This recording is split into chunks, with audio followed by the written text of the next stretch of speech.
Assalamualaikum warahmatullahi wabarakatuh. Halo teman-teman semua, berjumpa lagi dengan saya. Kali ini saya akan membahas tentang materi ekonomi kelas 11 IIS, yaitu pendapatan nasional. Tonton sampai habis ya. Teman-teman semua, pernahkah kalian di ruang saku? Tentu saja pernah ya. Atau mungkin uang dari hasil berjualan. Nah, itu semua merupakan pendapatan loh. Nah, dari pendapatan itu nantinya teman-teman bisa membeli keperluan lainnya seperti membeli peralatan sekolah, jalan-jalan, atau bahkan bisa ditabung. Nah, konsep yang sama bisa kita gunakan untuk membahas materi atau konsep pendapatan nasional.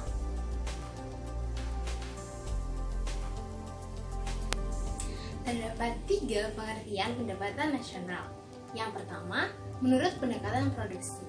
Pendapatan nasional adalah hasil penjumlahan dari nilai barang atau jasa yang dihasilkan oleh suatu negara dalam kurun waktu 1 tahun yang diukur dengan uang. Rumusnya adalah Q1 dikali P1 ditambah Q2 dikali P2 ditambah Q3 dikali P3 ditambah Qn dikali Pn. Q di sini adalah quantity atau kuantitas barang. Ada berapa jumlah barangnya. Lalu P di sini adalah price, harga dari barang tersebut. Yang kedua, menurut pendekatan pengeluaran. Pendapatan nasional adalah hasil penjumlahan dari seluruh pengeluaran yang dilakukan oleh pelaku ekonomi dalam suatu negara selama 1 tahun. Rumusnya adalah Y sama dengan consumption ditambah investation ditambah government ditambah dalam kurung ekspor kurangi import. Yang ketiga, menurut pendekatan pendapatan.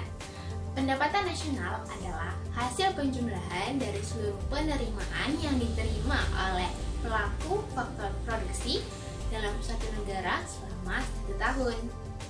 Nah, rumusnya adalah Y sama dengan wage ditambah interest ditambah profit ditambah rent. Dalam memahami pengertian pendapatan nasional, terdapat 3 hal yang perlu teman-teman ingat. Yang pertama, nilai total barang dan jasa akhir. Supaya tidak terjadi double accounting, maka yang dinilai adalah nilai akhir barang dan jasa. Yang kedua, suatu perekonomian. Nah, di sini perlunya ada batasan terhadap perekonomian, baik itu dari sisi kewarganegaraan atau sisi wilayah. Yang ketiga, suatu periode.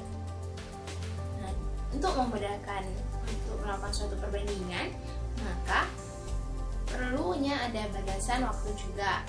Jadi biasanya itu selama 1 tahun. Apakah teman-teman sudah tahu apa saja yang mempengaruhi pendapatan nasional? Terdapat beberapa faktor loh. Yang pertama, kualitas sumber daya manusia. Bila tenaga kerja memiliki keunggulan atau kompetensi yang sesuai bidangnya, maka akan diberi upah yang cukup tinggi.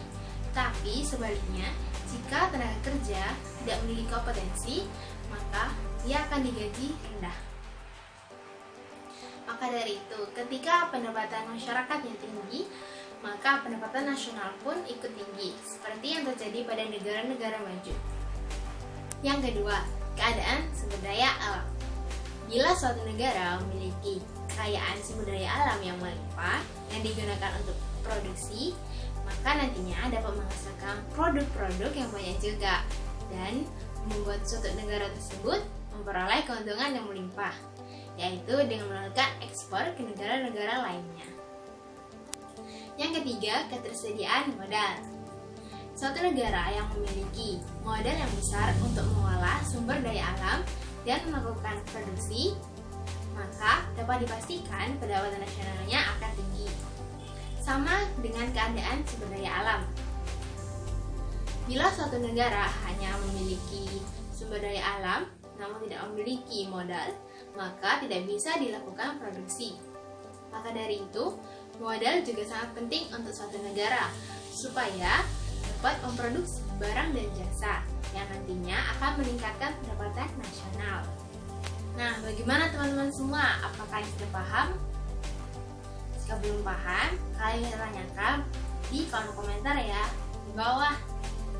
Nah, jangan lupa like dan share ke teman-teman kalian supaya ilmu kita bermanfaat. Sampai jumpa di video selanjutnya. Wassalamualaikum warahmatullahi wabarakatuh.